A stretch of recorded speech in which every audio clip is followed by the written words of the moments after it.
Yan mga paps, napakaganda ng mga ibon ngayon. No, lahat ng materyales na hinahanap mo, pati visual, ay narito na. Ang maganda dito, with DNA, ibig sabihin sure gender na, isasalang mo na lang. Hi Don Raya. Sa lahat ng viewers ni Don Raya, subscribe ha?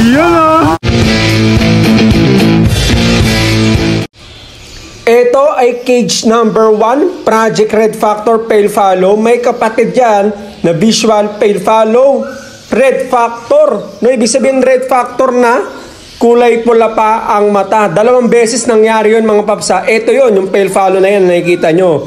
Yan ay Pale Fallow, possible Red Factor, DNA cock, at yung nasa likod niya, i-freebies ko na lang na possible Red Factor, possible Pale Fallow.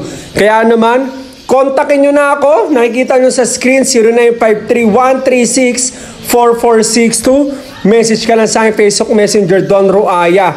Alright, no, so ito cage number 2, Project Opaline, Yellow Face, Dan Fallow, Aqua pa. No, of course, may kapatid pa yan na visual. No, napaganda. Ayan, no, grabe, oh. Oh, visual yellow face yan, ha, yung nasa kanan. No, tapos yung nasa kaliwa, freebie ko na lang yan. DNA cock and DNA hen. Isasalang mo na lang din. No, kaya naman ako, yung bonus mo na natanggap ngayon, pasok na pasok to sa budget mo. No, kaya naman i-text, tawagan mo ako sa 0953-136-4462 o i-message mo ako sa aking Facebook Messenger, ang Don Ruaya or Don Ruaya Aviary. No, screenshot nyo lang yan. Yan, yung picture na yan, kasama yung cage number 2 para mas madali natin maintindihan. Cage number 3, Project Opa Yellow Face Dan Fallow. No, ang maganda dito, may visual na naman na yellow face. Alright, at may kasamang free, no, na Opa Post Yellow Face Post Dan Fallow. No, Post Aqua pa yan yung yellow face, no? Kaya naman paldo-paldo ka dito. Sobrang mura, no? Isasalang mo na lang din at malupit nito, hindi ka na mababahala. Bakit? Kasi nga, naka-DNA, ibig sabihin, sure na ang gender, cock and hen, mga paps. Alright, cage number 4, Project Opa, Red Factor, Pale Fallow. Lahat yan mga paps ay may kapatid na visual. Ito, Red Factor, Pale Fallow, Opa pa ang kapatid nito mga paps, no? Tapos pulang-pula pa yung ulo, solid yung katawan, no? Yung color, malinis, quality at naka-DNA na naman. No, nako, jackpot talaga kayo. Hindi na kayo mababahala na baka parehas cock or parehas hen. Ito, cock and hen, hindi or.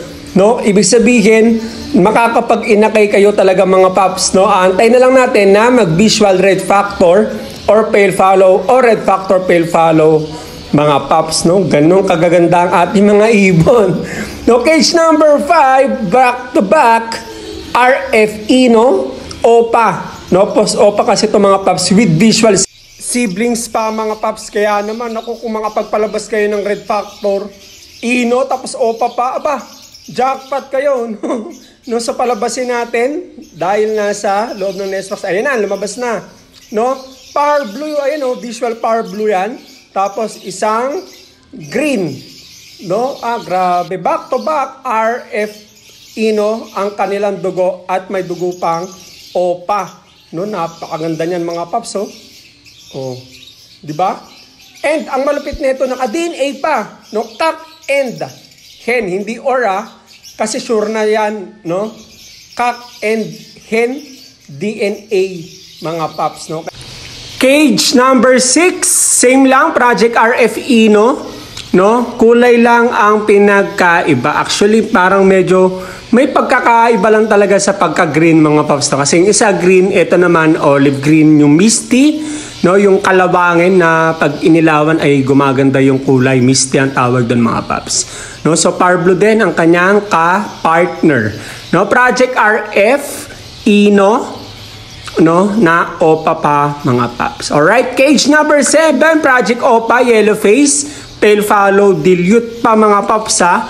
Ito ay naka-DNA na cock and hen. Alright, no? So yan mga paps, so napakaganda. Grabe. Isang solid at isang Ewing. Back to back, Opa, mga paps ha. pale follow, yellow face, dilute ang kargada.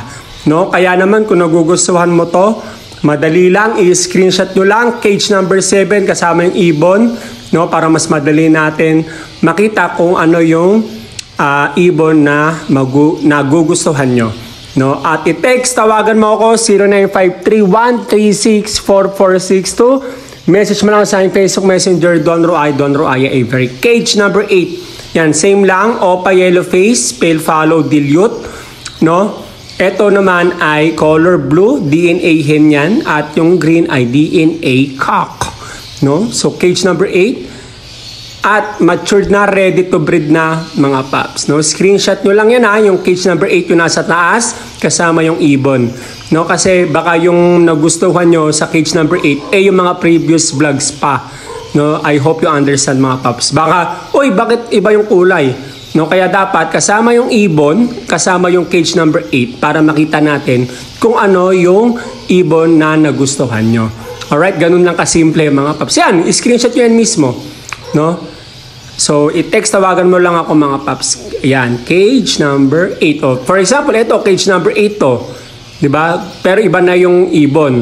No? Kasi nga, syempre, nasusolve na natin yung ibon. Pinapalitan lang natin ng ibon sa cage. Alright? No? So, kung ito, cage number 8, tapos in-screenshot nyo yung dalawang ibon na color green na yan, no? Ibig sabihin, yan ang gusto nyo. Hindi yung kulay blue kanina. No? I hope you understand mga paps. Ganun lang kasimple. I-screenshot yung ibon kasama yung may number sa taas or cage number 8, no, para mas madali natin maunawaan. Ito ay possible yellow face, possible don't follow, possible opa pa, no, ang pwedeng ilabas.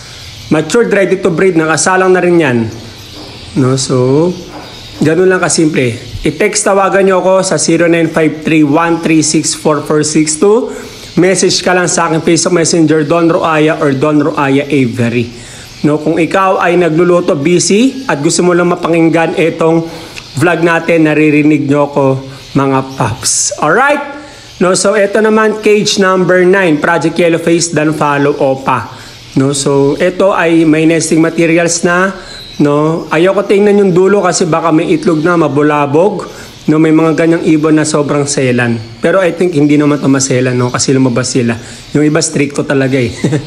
No, possible yellow face, don't follow, opa ang project dito. No, yan mga paps, napakaganda, quality. No, so screenshot nyo lang yan, yung ibon kasama yung cage number 9, yung nasa taas. No, para mas madali natin maunawaan kung ano yung gusto nyo na ibon. No, malalaman natin kung ano yung ID niyan mga paps. Ganun lang kasimple. Tapos ipadala nyo sa akin, Don Roaya or Don Roaya Avery. Cage number 9. No, isang Ewing at isang solid. Oh, matured na to. Alright, cage number 10, Project Opa, yellow face, don't follow, dilute, O-Ino, OPF, no, Opar Blue. Yan ang mga kargada nila. Kung bakit O, no, kasi halo-halo dyan mga paps. No, sasabihin nyo lang sa akin, no, Don, ito, bibilugan nyo yan, screenshot nyo, bilugan nyo. For example, yung blue na yon. No, bilugan nyo yan, Don, ito yung gusto ko, ano to, anong karga nito bukod sa yellow face. No, Ino ba to? Dilute ba to? PF ba to? No? Yan. Lahat yan ay Project Opa Yellow Face. Magkakatalo na lang kung may don't follow, kung may Ino, kung may dilute, may PF. Ganun lang kasimple mga paps. No, pero lahat yan, ang pinaka-bloodline niya ay yellow face. No? So, meron tayong green, meron tayong Ewing na blue, meron tayong violet, meron pastel, may mint green, may olive green.